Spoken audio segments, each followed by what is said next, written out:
Since the M2 MacBook Air officially released, I've had quite a bit of time to really go hands-on with the laptop. And put simply, I love it. But it sits somewhat oddly in the middle of Apple's laptop lineup, which makes it a bit of a hard sell for most people. So let's compare it to Apple's previous entry-level laptop, the M1 MacBook Air, which still remains in Apple's lineup. I have a lot I want to talk about, and there are plenty of big changes to the Air this time around, including an all-new design. But there are tons of smaller changes that could still have an important impact on your daily use. And I want to start off with the actual tactile experience of using it. The keyboard and touchpad both have a different feel from the M1 Air. The most visually evident change here is, of course, the function row, which now has full-height keys. I definitely prefer it, and I find it most noticeable when I'm using the Touch ID sensor. There was nothing wrong with the sensor on the M1 Air, but I like the round, recessed sensor of the M2 Air that makes it really easy to just set your finger on. The M1 sensor by comparison covered the entire much smaller key. Again, nothing wrong with that, I just prefer the new one. A bit harder to illustrate on camera is the new feel of the keyboard. It just feels a bit softer than the previous one. I wouldn't call the difference dramatic. I probably wouldn't have even noticed if I hadn't used them side by side, but the difference is there. Some people seem to prefer the feeling of the new keyboard. While I can't say that I agree, it also doesn't bother me either way. And it's a fantastic keyboard for a laptop this thin. The trackpad, however, did bother me. Apple has some of the best trackpads, and this is still really high up there, but I can't help but feel that Apple took a step backwards with the haptics here. It still tracks just fine, and gestures work great, but it's a much more hollow click than you got previously. You can actually hear the difference between the M1 and M2 MacBook Airs. It doesn't feel as realistic, and even going into the settings to change the click to firm didn't really help me that much. The trackpad is a bit wider though, which is really nice, especially with the excellent palm rejection that Apple has. One of the major changes Apple has with the design here is the screen. And it has a notch. Everyone was very critical of the MacBook Pro when it first gained a notch, and I would include myself among those people. And it seemed, and if I'm honest, still seems, like they should have shrunk down that notch as much as possible. With how small an area the camera takes up, I wish they could have made the notch smaller, like they planned to do with the planned pill-shaped cutout anticipated for the iPhone 14. Still, most of the time, it just blends into the display. It's either just part of the top bar, or the whole top bar is black in a full screen app, so it really doesn't cause many issues in real-world use, and most of the time, I don't even notice it. One complaint with the notch though, is when I'm using Premiere. When there are enough menu items up top, some of them get pushed to the other side of the notch, and at that point, it starts to feel really cluttered.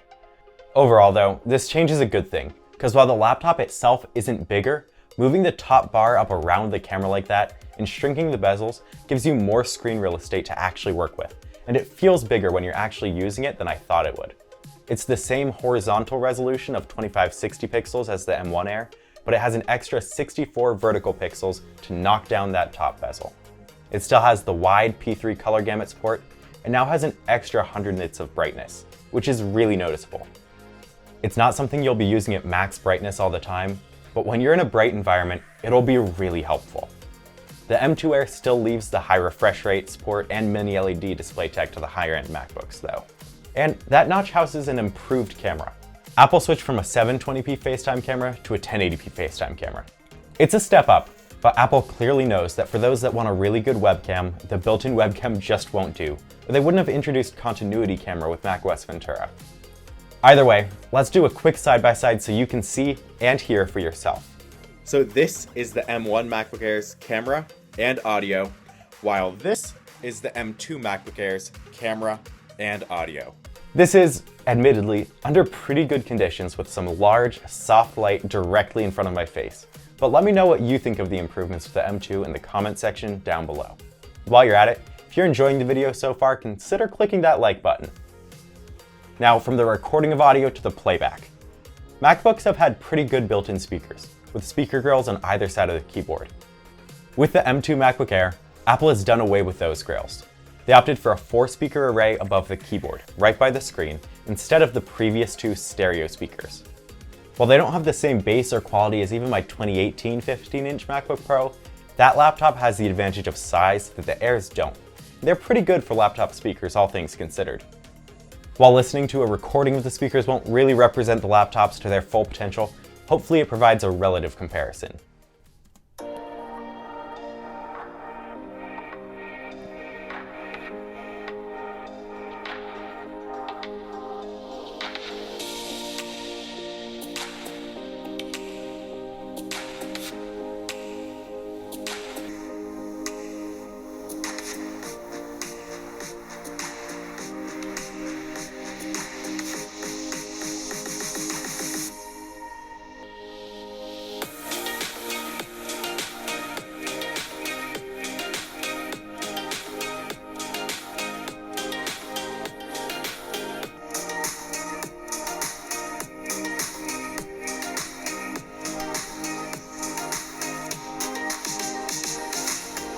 While this base model laptop sounds great, the second M2 Air I got does not.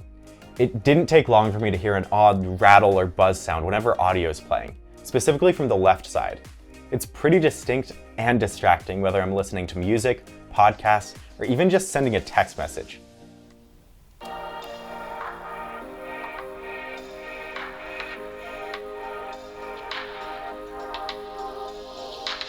I'll end up bringing this to the store to see if I can't get it fixed, or else I'll replace it.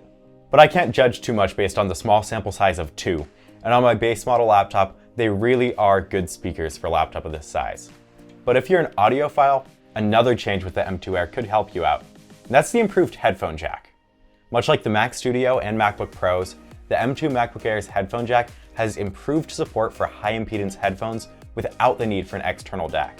For headphones with an impedance up to 1000 ohms, the headphone jack can deliver up to 3 volts rather than 1.25 volts to be able to drive them without the need for an external amplifier.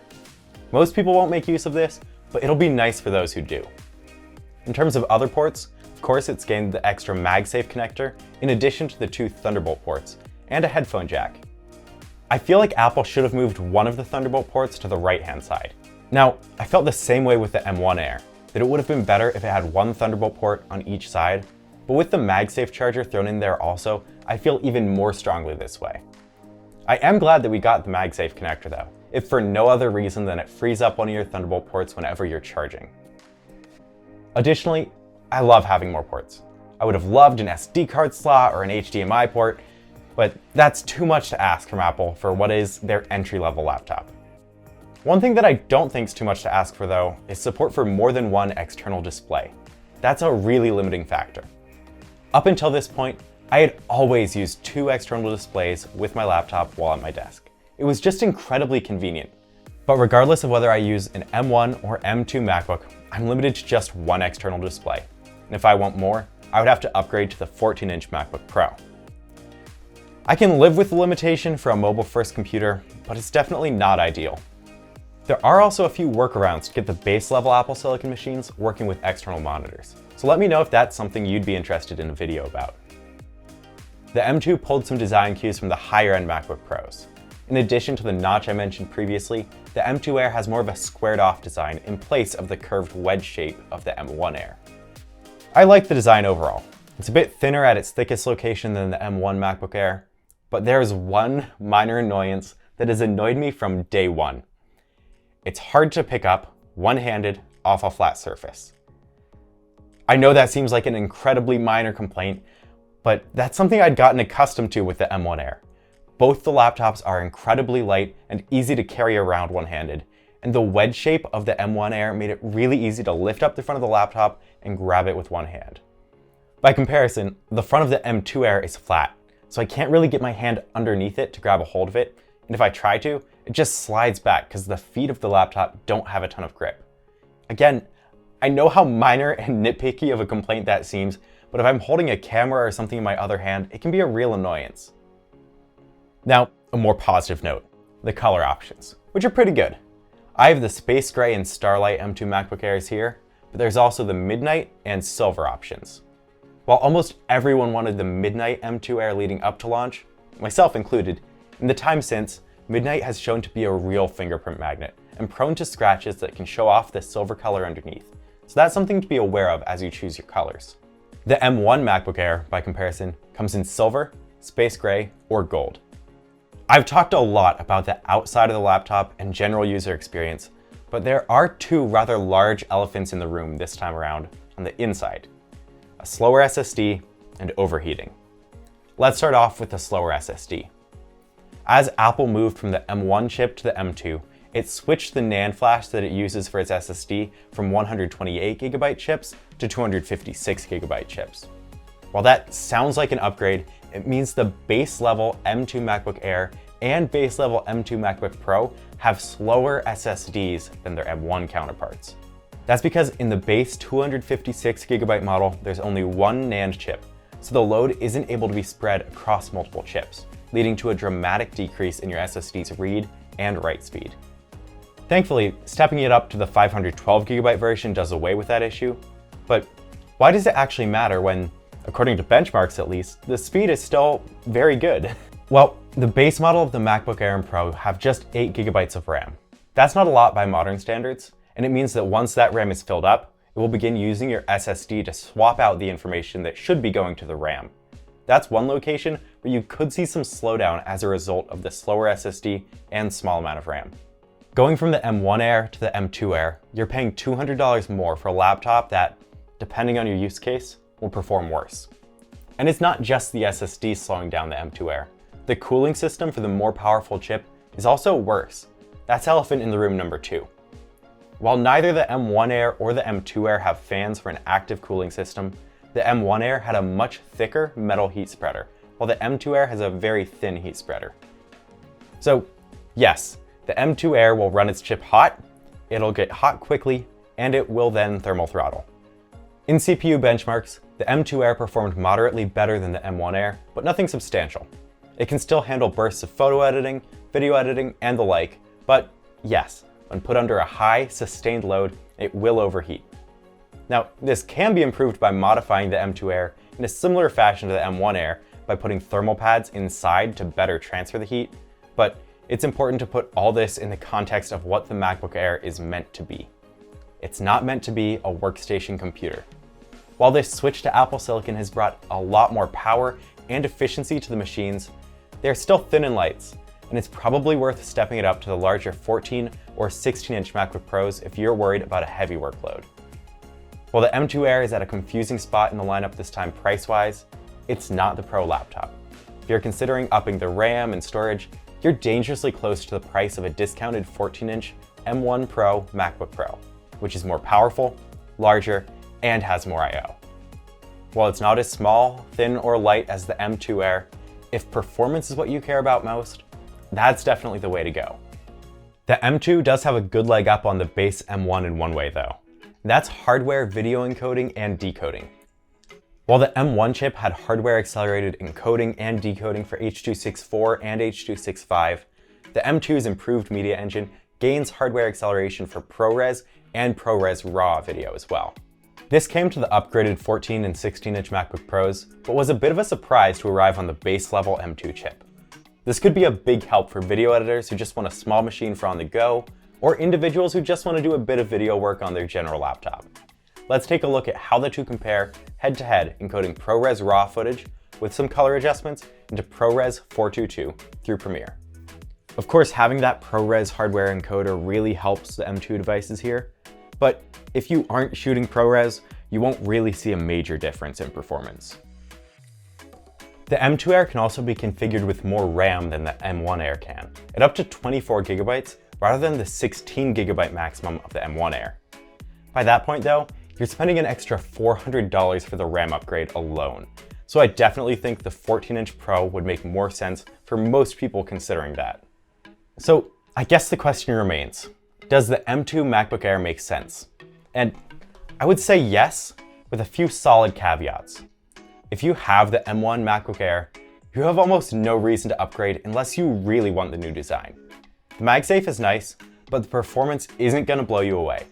If you really want a bit more power and performance, you should step up to the 14-inch M1 Pro MacBook Pro, which is selling for less than $1,800 on a regular basis.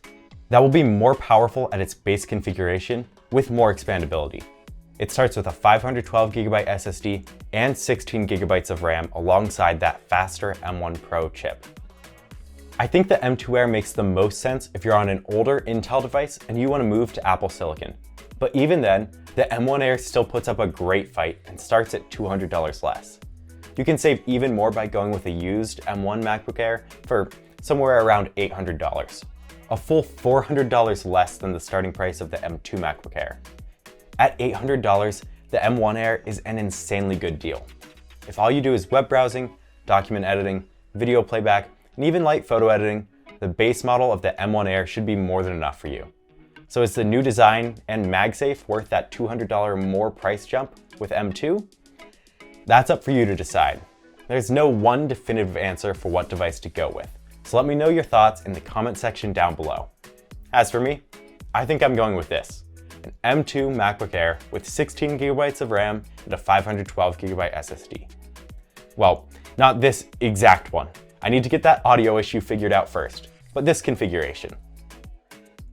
Like this video if it helped you out, and subscribe to the channel for more from 9to5Mac.